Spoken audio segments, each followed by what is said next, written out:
Buenas! Bem-vindos ao Minemos Mundana, Política, História e Psique.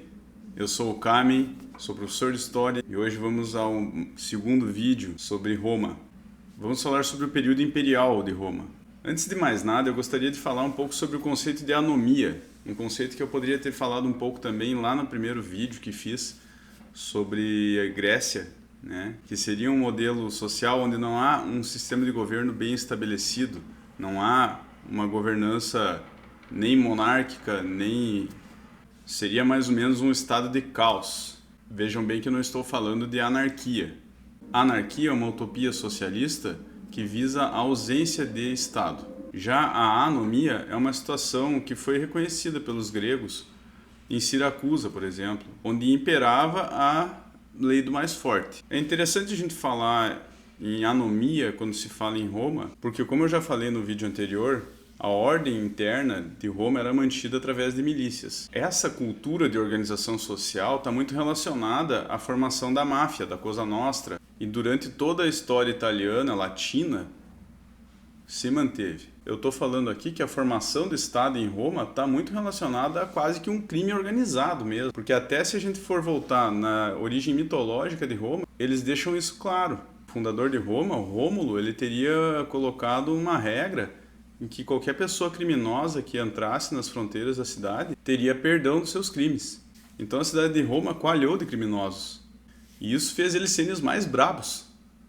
Mais tarde, por haver muitos homens na cidade, eles tiveram que raptar mulheres para poder procriar e para poder ter um exército mais maior, mais forte, etc. Mas eu estou falando aqui da origem mitológica. Claro, essa origem mitológica vai corroborar com o que é a cultura daqueles caras ali, como vai se organizar esse país, essa cidade, esse país. Acho que é muito válido para a gente entender essa questão patriarcal, essa questão da cultura romana relacionada à máfia, assistir duas séries aí da HBO, já um pouco antigas. Uma delas é Os Sopranos e outra a própria série Roma. Claro, são obras do século XXI, dos Estados Unidos. A série Roma tem lá suas liberdades criativas que não são tão historicamente corretas, mas acho que vale muito a pena para a gente entender um pouco essa organização de Roma e a cultura latina. E é interessante a gente pensar também que o Brasil é um país latino, né?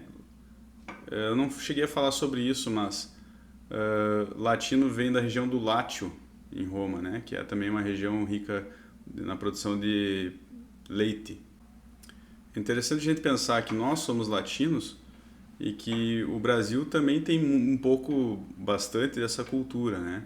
E essa questão das milícias no Rio de Janeiro, nós tivemos aí um governo passado que parecia ter uma relação com as milícias muito próxima, né?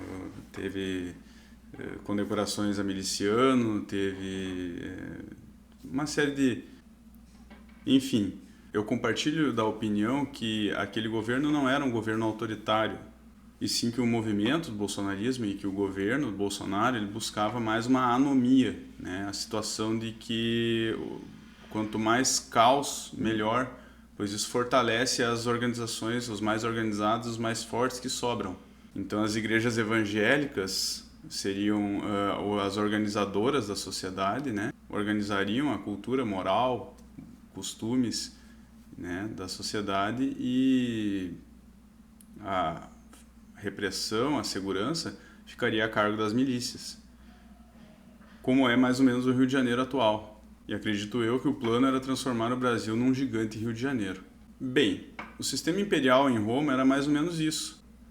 Haviam símbolos do poder e o imperador buscava se apoderar deles, e como já faziam séculos que o país vivia guerras civis, conflitos, né, milícias, essa situação de quase uma anomia, de uma lei do mais forte, os senadores médios, né, ou até alguns grandes, eles começaram a se acovardar, né, eles começaram a preferir respeitar aí a regra do mais forte, né, e virou mais ou menos uma monarquia o país, sendo que o imperador sempre nomeava o seu sucessor, né, que normalmente era um filho.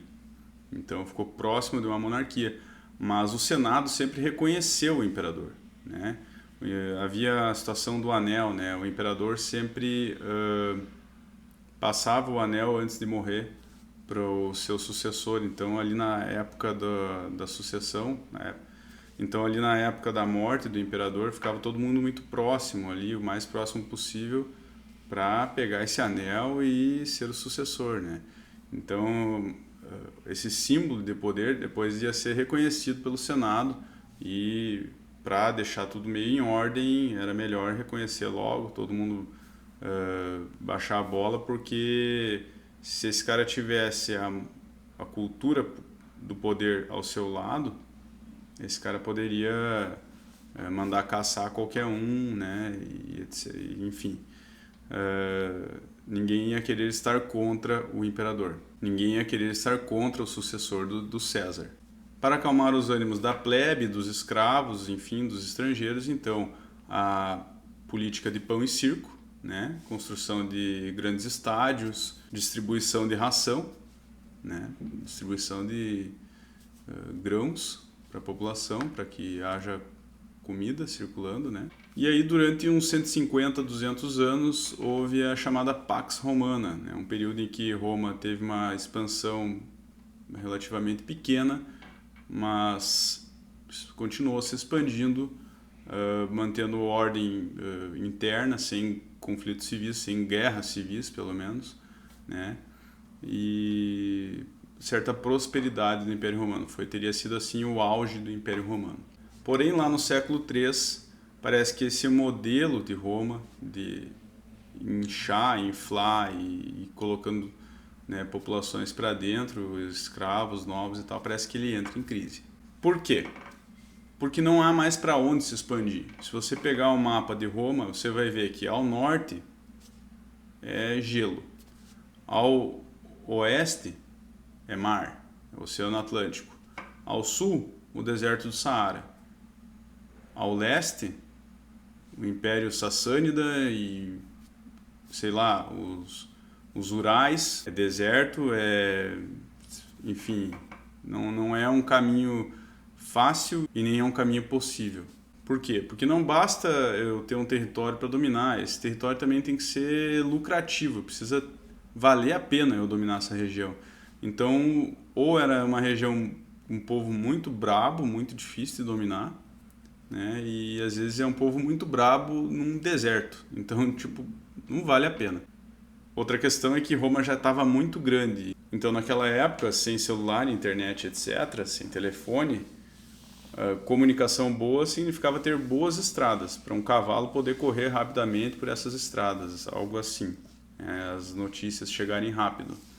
Então, governar um país como Roma ficava muito difícil. Então, quando estourava uma rebelião no extremo norte do país, por exemplo, poderia demorar uma semana para chegar a mensagem até um governador local, e aí ele pedir reforços, mais uma semana ou duas, até as tropas chegarem na região onde estava rolando a rebelião. Essa rebelião já aumentou de tamanho e as tropas já não são do tamanho, né? As tropas que estão vindo já são menores do que precisa ser para enfrentar uma rebelião tão grande. Então essa rebelião acaba sendo vitoriosa sobre os exércitos que vão lá botar ordem, ou pior ainda, pode acontecer desse exército, vendo a situação, né, de derrota pela frente, ele se unir à causa dos agressores, digamos assim, dos rebeldes. Então, no século III, rolou uma sucessão de generais aventureiros que muitas vezes eram de origem estrangeira, ou seja, o seu avô era um guerreiro estrangeiro que acabou se inserindo no exército, né, ou coisa assim, e estava ali naquela região, esse general, para reprimir outros estrangeiros. Então, ele acabava se unindo aos seus da mesma etnia sua, né, e se jogava contra Roma. Muitas vezes era o que ocorria. E essas rebeliões iam ganhando força, até que chegavam em Roma e depunham o imperador local. Então, ali no século III, houve muitas dessas situações, né?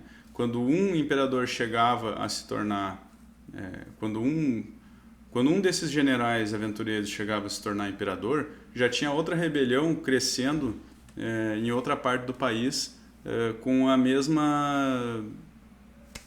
mesmo objetivo.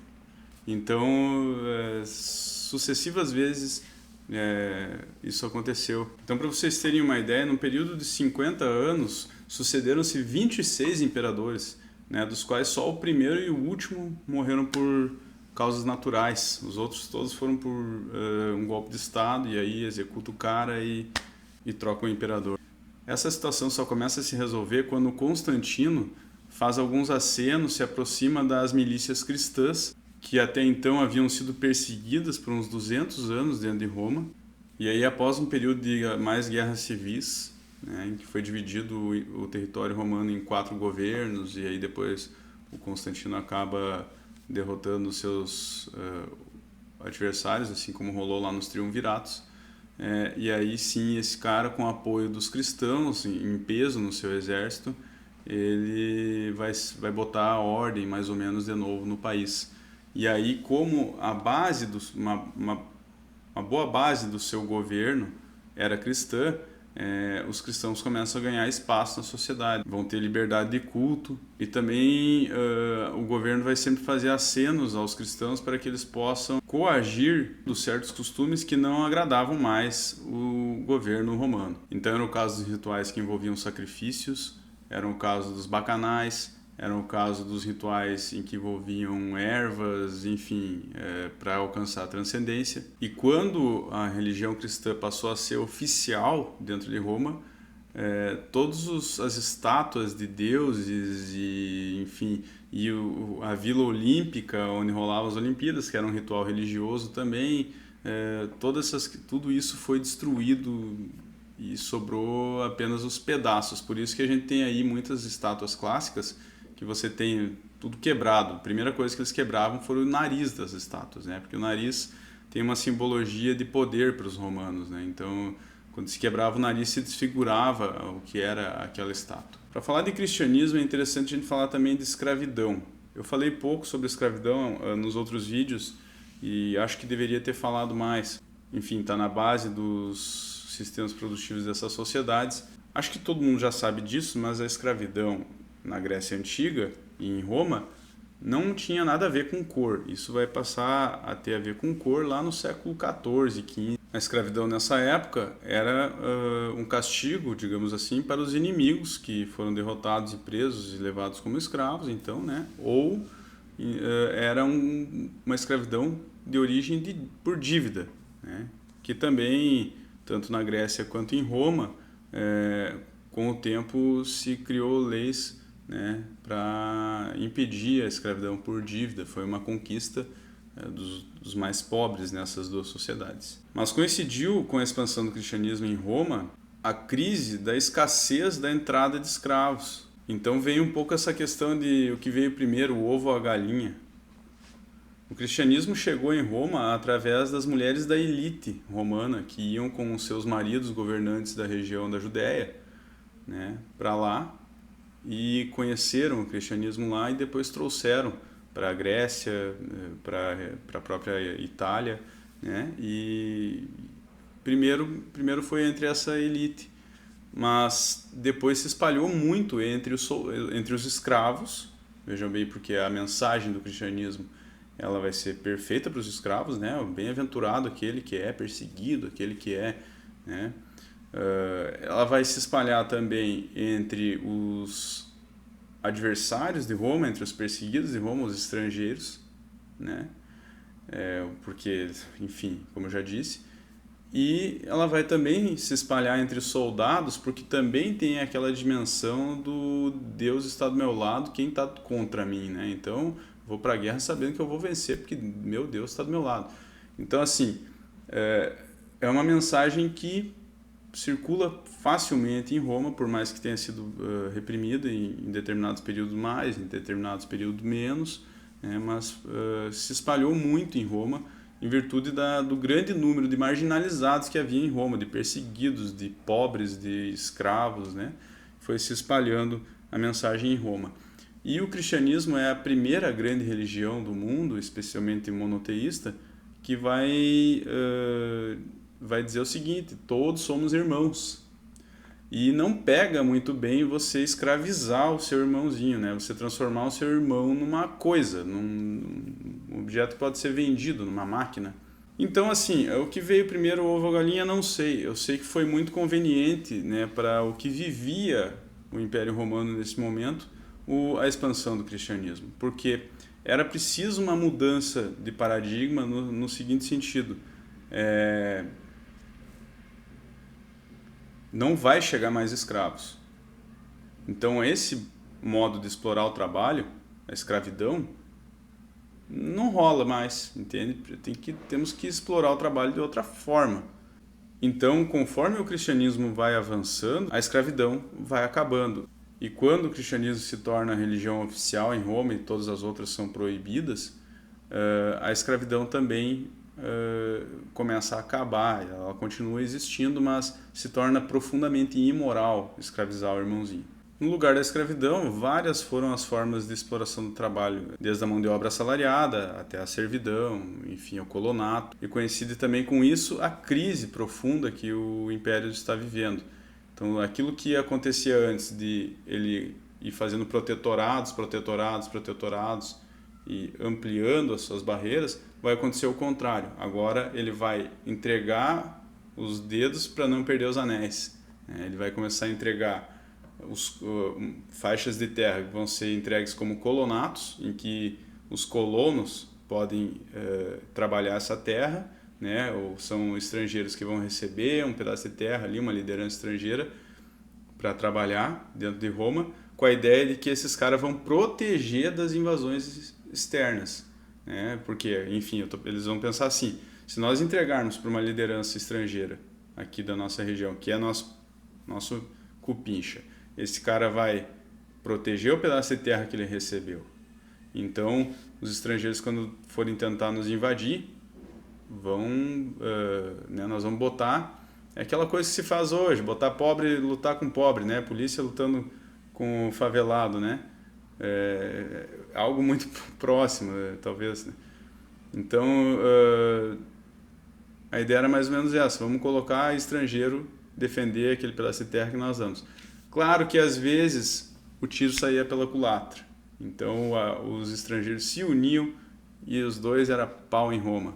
Nesse momento de crise profunda, a última coisa que resta das instituições do Estado de Roma é a Igreja Católica, né? Que nesse momento aí do fim da história de Roma Ocidental, o Papa era o imperador. E espertamente a Igreja, no final da história de Roma, lá em 476, ela abre mão dos poderes políticos, né? E passa a reconhecer como poder político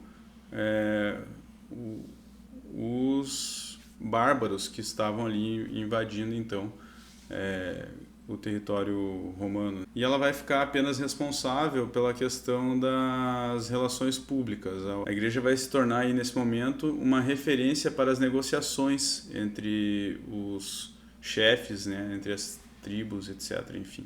E ela vai também preservar a escrita, os conhecimentos, né? Ela vai se preocupar muito em disseminar o próprio cristianismo, né, que já estava bem disseminado para além das fronteiras de Roma, graças àquelas ideias que eu falei antes, né, que o inimigo de Roma ele tem que ser amado, né, o inimigo tem que ser amado. Então, já o cristianismo traz no seu princípio a ideia de universalização, de transpor as fronteiras de um país, né? Não é uma religião nacional, é uma religião universal, né?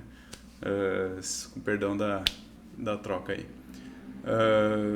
Então a Igreja Católica, no fim de Roma, ela passa a ser mais ou menos a ONU, e daí vem o seu poder durante toda a Idade Média, né? Como a referência de civilização, a referência de conhecimento, né? E aquela instituição que pode tornar pública qualquer acordo, né? Tanto os acordos em âmbito individual aqui, casamentos, etc., família, quanto os acordos entre reis, entre chefes tribais, né?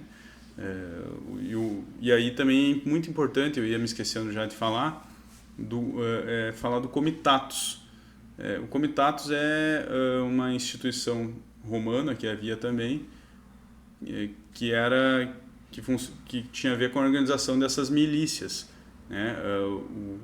Um grupo de guerreiros ali, eles se reuniam, né, e juravam lealdade a um grande chefe, né, a um senador, que teria vários guerreiros sob seu comando, que seria responsável pela proteção desses guerreiros, né, e a manutenção desses guerreiros. Então o colonato e o comitatus tem muito a ver com a formação mais tarde da vassalagem e do senhorio, que talvez tenha ficado um pouco complicado agora nessas aulas que eu estou falando aqui sobre Roma com vocês, mas quando a gente for estudar agora na próxima aula, a gente for ver a organização do feudalismo, né, da Idade Média, a gente vai entender um pouco melhor o que é isso. Então, muito obrigado pela atenção. Se você assistiu até aqui e gostou, deixa o like, se inscreva no canal. E se você quiser participar aí do canal com comentários, né, o canal está em construção e você pode participar disso junto. Então, muito obrigado e valeu!